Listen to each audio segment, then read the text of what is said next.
first story is titled, Am I the a-hole for blowing up on my wife for spending $8,000 on a motorcycle for my stepson? I have been with my wife for over 6 years. I have a 17-year-old stepson and a biological 22-year-old son. The family had ups and downs just like any other family. My son is getting married in February. I have put some money aside to help him out as a gift for me for his wedding. I've already talked to him about it, and he and his fiancée said they appreciate it very much. My son deserves it because before his mom died, he took over her care and spent nights at a hospital with her. He cried many times because his mother's death broke him. I'm glad he found happiness again. My stepson is a motorcyclist / it started off as a hobby.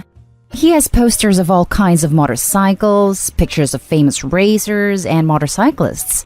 He has a group of friends he calls brothers, and they ride together and wear some kind of bracelets that represent the group.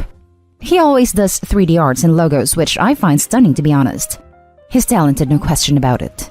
Anyway, before Christmas, his mom told me she wanted to get him a motorcycle as a Christmas gift and he'd love it so much.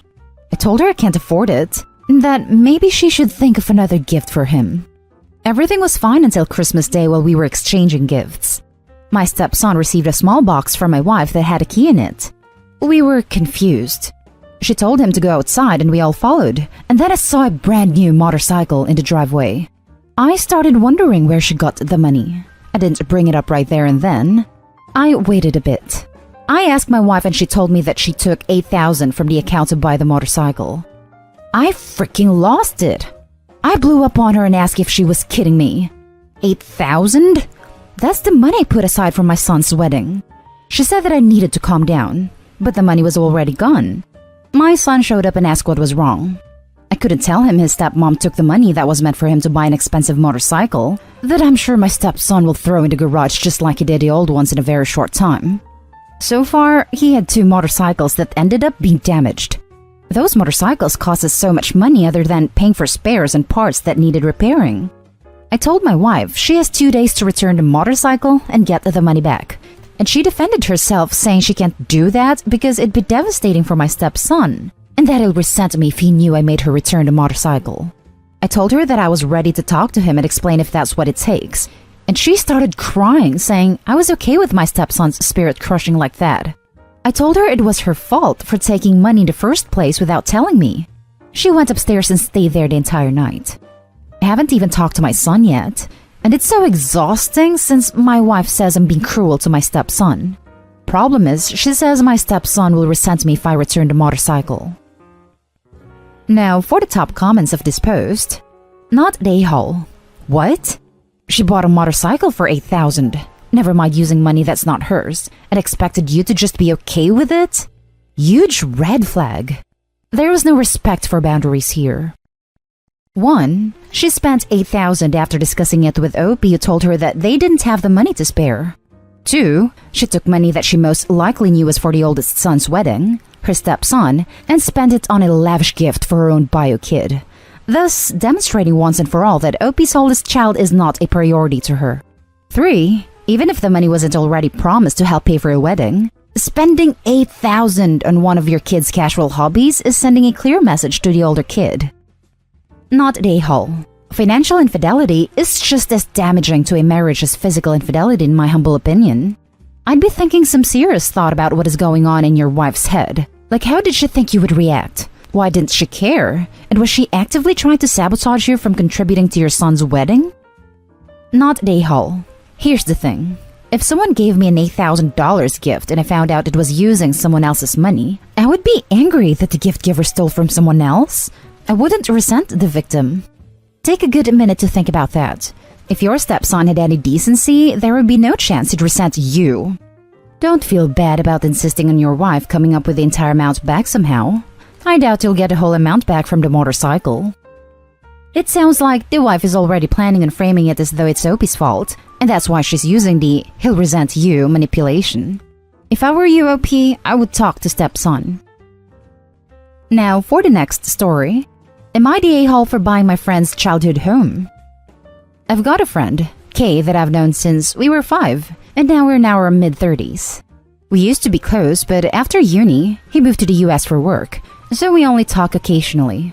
In fact, I see his parents more often than I see him. Because pre-pandemic, his dad would get the same train as me into London, and sometimes we'd sit together.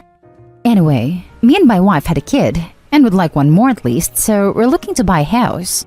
We currently live in a 2-bedroom flat and it's getting small.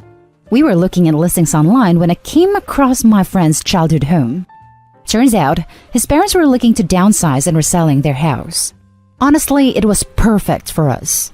5 bedrooms, garden space, close to the station.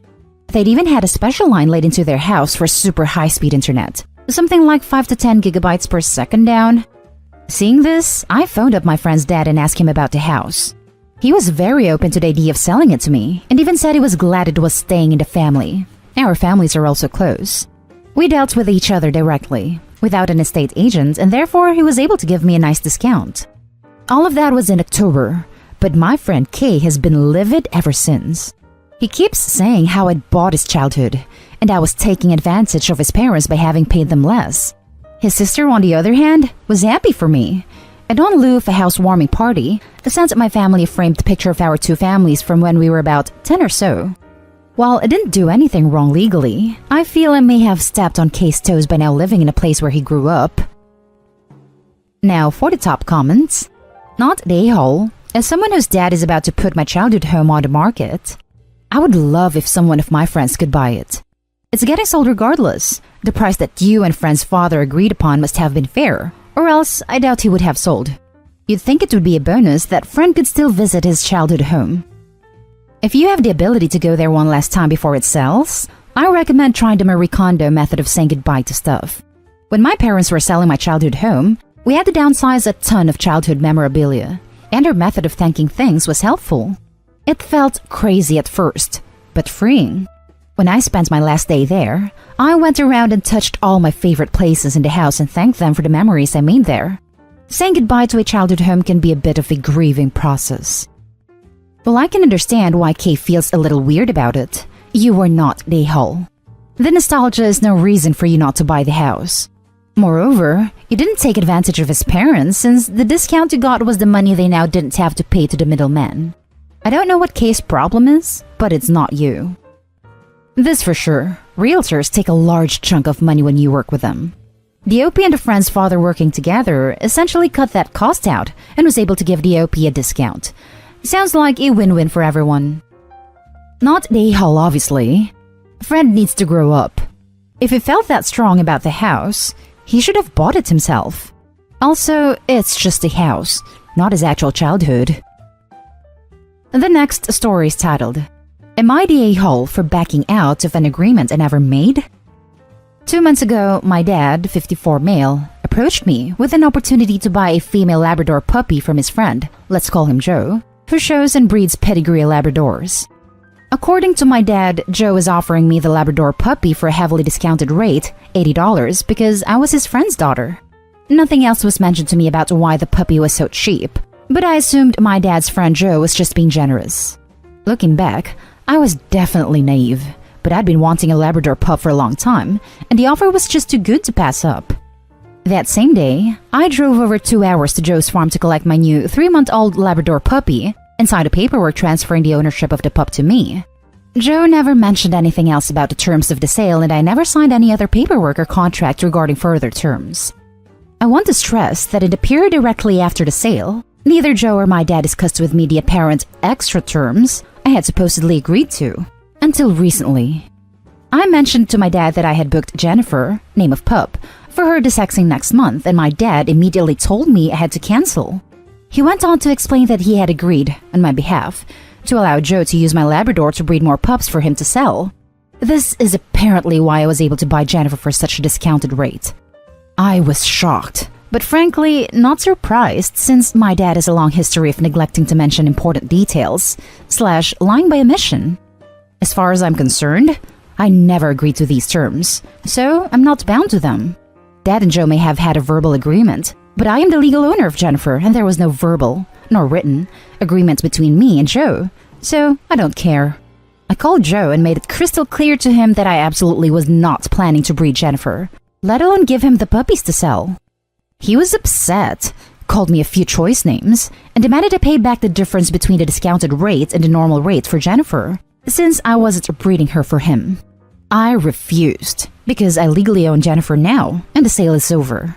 If he wanted me to breed Jennifer, he should have talked to me about this personally because I was the buyer, not my dad. Joe is apparently fuming, and my dad is angry because he doesn't understand why it's a big deal. And other extended family members who know Joe think I'm being a witch and should at least pay him back the difference. But I honestly just don't feel like I'm obligated to. It's their fault, especially Joe, for not mentioning these extra terms to me before the sale. He's the seller and he should know better when conducting his business. Also, according to the agreement, I would have to breed Jennifer whenever Joe wanted, so I'm guessing non-stop.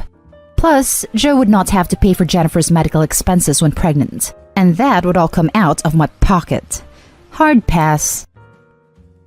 Not an a-hole. Make sure you have your dog chipped and some sort of tracking device on the collar. I wouldn't trust Joe or your father not to try to take the dog back.